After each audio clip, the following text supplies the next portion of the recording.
Une chose est sûre, c'est que de toute façon, les révolutions sont toujours faites par les gueux. Elles sont toujours faites par des gens qui n'ont pas le choix. Les gens qui sont doués, qui ont de l'argent, qui ont des capacités d'adaptation, ils en ont toujours un petit peu plus quand même quand ils restent sur le territoire.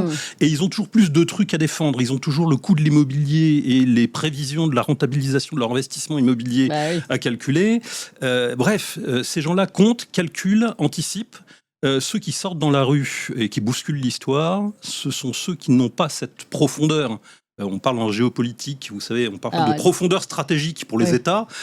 Pour les personnes, il y a une sorte de profondeur stratégique aussi. Il y a des tas de gens qui n'ont pas de profondeur stratégique, qui n'ont pas d'argent d'avance sur leur compte en banque, qui n'ont pas de capacité d'adaptation. Et ce sont ces gens-là qui, à un moment donné, changent le cours de l'histoire. Ce ne sont jamais les expatriés, évidemment, puisqu'ils sont partis, mais ce ne sont jamais ces profils d'expatriés non plus, avant qu'ils partent, qu'ils la changent. Je veux dire, les bourgeois ne bougent jamais. Il faut le comprendre. Donc ça, c'est le premier point. Et le deuxième point, c'est que le désespoir en politique est une sottise absolue. Je crois que toute personne qui a vécu en URSS ou en Russie, vous savez de quoi je parle.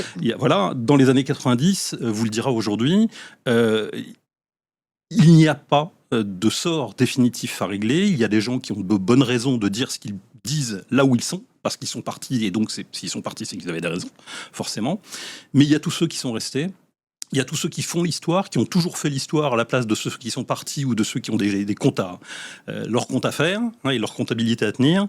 On sait que l'histoire, elle est faite par des gens qui n'ont pas de profondeur stratégique, mais qui ont une profondeur de colère et qui ont voilà, et qui à un moment donné savent que arrêtent de calculer tout pour eux et sont capables de prendre des risques aussi bien physiques qu'en matière de réputation et de travail. Gentiment, en parlant de profondeur stratégique, on peut aussi parler d'une forme de lâcheté confortable, de confort.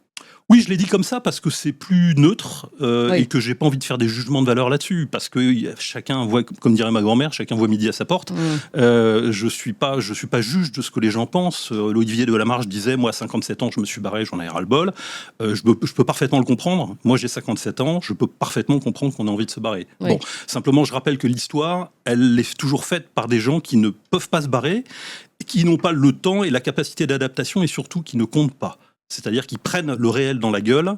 Et ces gens-là, à un moment donné, quand vous les avez sur le rable, c'est très difficile de ne pas terminer pendu à un lampadaire. Et je crois que le problème aujourd'hui d'un Macron, ce ne sont pas les gens qui s'en vont, ce sont les gens qui restent.